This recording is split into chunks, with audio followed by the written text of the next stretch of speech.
नमस्कार दोस्तों, Byju's exam prep IAS Hindi में आप सभी का स्वागत है।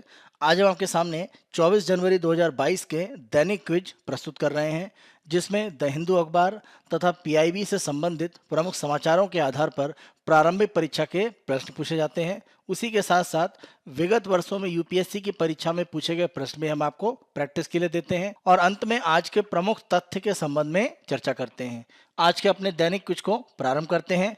पहले प्रश्न को हम देखते हैं। श्री रामानुजाचार्य के संबंध में निम्नलिखित कथनों पर विचार कीजिए। पहला, उनकी पुस्तक वेदार्थ संग्रह ब्रह्म सूत्र पर एक समीक्षा और टीका है। आप ध्यान रखें, वेदार्थ संग्रह की अगर हम बात करें तो यह वेदों के सार के रूप में है। ब्रह्म सूत्र पर एक समीक्षा और टीका के संबंध में रामानुजाचार्य की जो पुस्तक है उसका नाम श्री भाष्य है, इसीलिए पहला कथन आपका गलत हो जाता है। दूसरा, उनकी प्रसिद्ध दार्शनिक व्यवस्था को विशिष्टाद्वैत के नाम से जाना जाता है। ध्यान रखें, इन्होंने अपनी जो दार्शनिक व्यवस्था दी थी वो शंकराचार्य की अद्वैत व्यवस्था के बिल्कुल विरोध में थी और इसको विशिष्टाद्वैत के नाम से जाना जाता है। दूसरा यहाँ पर कथन सही है। तीसरा, उनकी 1000वीं जयंती के प्रतीक के रूप में सोना, चांदी, तांबा, जिंक और पीतल के सम्मिश्रण से स्टैचू ऑफ इक्वलिटी की स्थापना की जा रही है। तीसरा कथन यहाँ पर सही है। उनकी 1000वीं जयंती के उपलक्ष्य पर 5 धातुओं से मिलाकर statue of equality Shri Ramanujacharya की जो मूर्ति है उसकी स्थापना की जा रही है। यहाँ पर पहला कथन गलत है, दूसरा और तीसरा सही है। हमें असत्य कथन बताना है, इसीलिए हमारा उत्तर हो जाता है ए। यहाँ पर यह प्रश्न हमने आपसे इसलिए पूछा है क्योंकि स्टैचू ऑफ इक्वलिटी इसका निर्माण चल रहा है और आगामी 5 फरवरी को प्रधानमंत्री जी के द्वारा इसका उद्घाटन किया जाएगा। हैदराबाद के बाहरी क्षेत्र में स्थित मुचिंतल में 40 एकड़ का एक आश्रम है, श्री चिन्ना जयर स्वामी आश्रम। वहां पर इस मूर्ति की स्थापना की जाएगी। श्री रामानुजा की अगर हम बात करें तो 11वीं शताब्दी में प्रमुख रूप से एक सुधारक के रूप में इन्हें माना जाता है और वैष्णव परंपरा के एक प्रमुख संत के रूप में भी इनको माना जाता है। आज के अपने दूसरे प्रश्न को हम देखते हैं। होगेनकल एकीकृत पेयजल परियोजना निम्नलिखित में से किन राज्यों के मध्य विवाद का कारण रहा है? यहाँ पर कथन आपका सही है बी, क्योंकि यह कर्नाटक और तमिलनाडु के बीच में एक विवाद का प्रमुख बिंदु रहा है। इसका प्रमुख कारण यह है कि इसका निर्माण कावेरी नदी पर किया जा रहा है और कावेरी नदी का जो जल है उसे कर्नाटक और तमिलनाडु के बीच में बंटवारे के बाद की जो स्थितियां होती हैं उनमें एक विवाद रहता है कि जो पानी अतिरिक्त बचता है उसका किस तरह उपयोग किया जाएगा। इसीलिए कर्नाटक और तमिलनाडु के बीच में इस परियोजना को विवादित माना जाता है,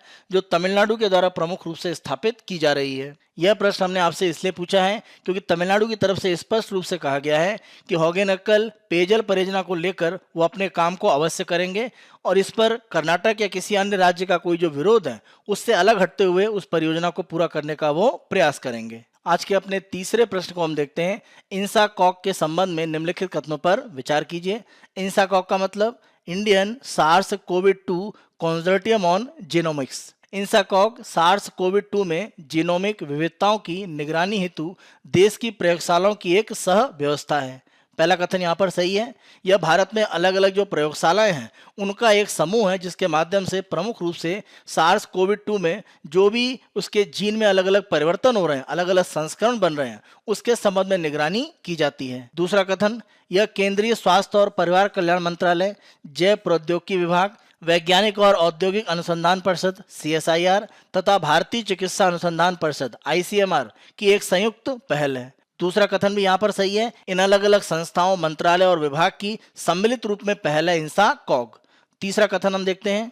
भारत में सार्वजनिक स्वास्थ्य के लिए जीनोमिक्स कार्यक्रम इंडिजन इंसाकॉग द्वारा वर्ष 2020 में शुरू किया गया था।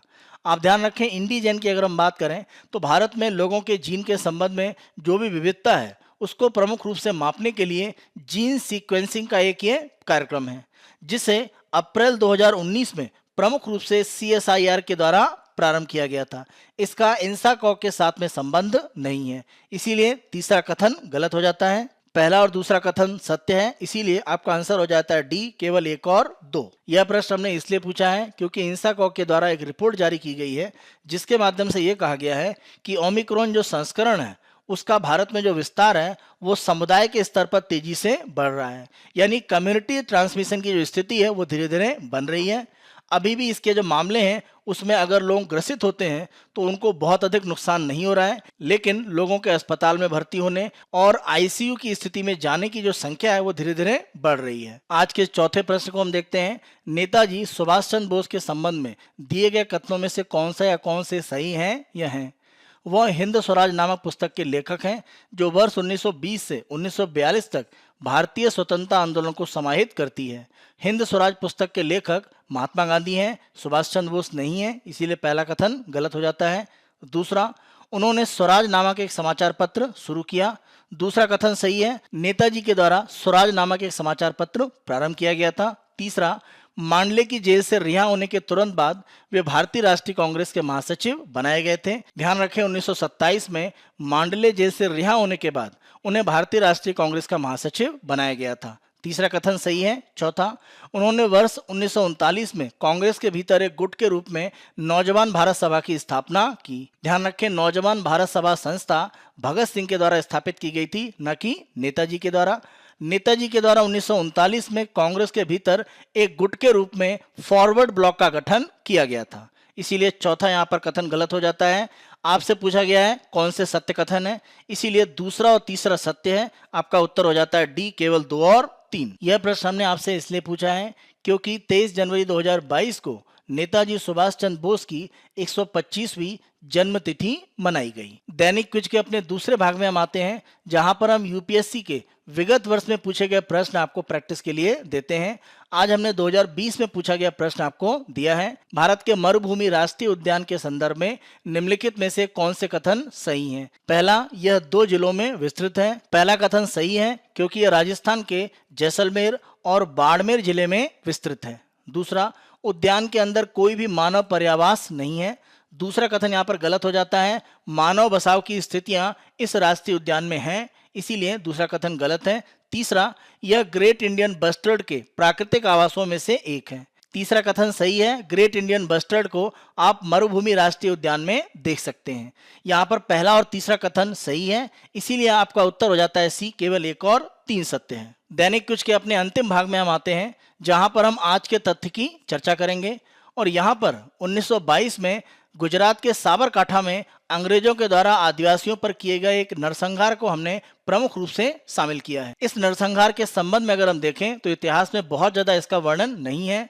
इसे माना जाता है कि जलियांवाला बाग के जैसी ये घटना है। इस वर्ष की गणतंत्र दिवस परेड में जो झांकी गुजरात राज्य के द्वारा प्रस्तुत की जाएगी, उसका जो आधार है वो इसी नरसंहार को बनाया गया है, जो 1922 में घटित हुआ था। भारत के स्वतंत्रता आंदोलन में यह नरसंहार 7 मार्च 1922 को हुआ था और साबरकांठा जिले के जो भील आदिवासी ग्रामीण हैं उनके द्वारा प्रमुख रूप से विरोध किया जा रहा था, जो भी अंग्रेजों और सामंतों के द्वारा भू राजस्व व्यवस्था साबरकांठा में लागू थी। और इसका नेतृत्व प्रमुख रूप से मोतीलाल तेजावत के द्वारा किया जा रहा था। बड़ी संख्या में भील आदिवासी मोतीलाल तेजावत के नेतृत्व में हर नदी के तट पर एकत्र थे और अंग्रेज और सामंतों का विरोध कर रहे थे। इस विरोध को दबाने के लिए मेवाड़ भील कोर के जो जवान हैं वो वहां पर पहुंचे और उस समय जो उसके अधिकारी थे मेजर एच.सी. सैटर्न, उनके आदेश पर आदिवासियों पर फायरिंग प्रारंभ कर दी गई और अकारण की इस गोलाबारी में लगभग 1200 निर्दोष आदिवासियों की मृत्यु हुई। इसी तरह की अगर हम घटना देखें तो जलियांवाला बाग में भी घटित हुई थी।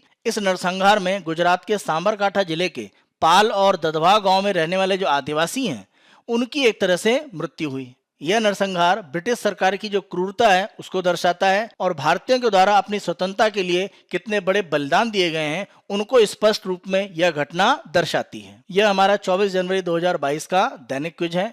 आने वाले दिनों में अन्य दिनों के दैनिक क्विज हम आपको इसी तरह से उपलब्ध कराते रहेंगे। Byju's exam prep IAS Hindi को आप बहुत अधिक पसंद कर रहे हैं। अधिक से अधिक संख्या में लाइक, शेयर और सब्सक्राइब करना ना भूलें। धन्यवाद।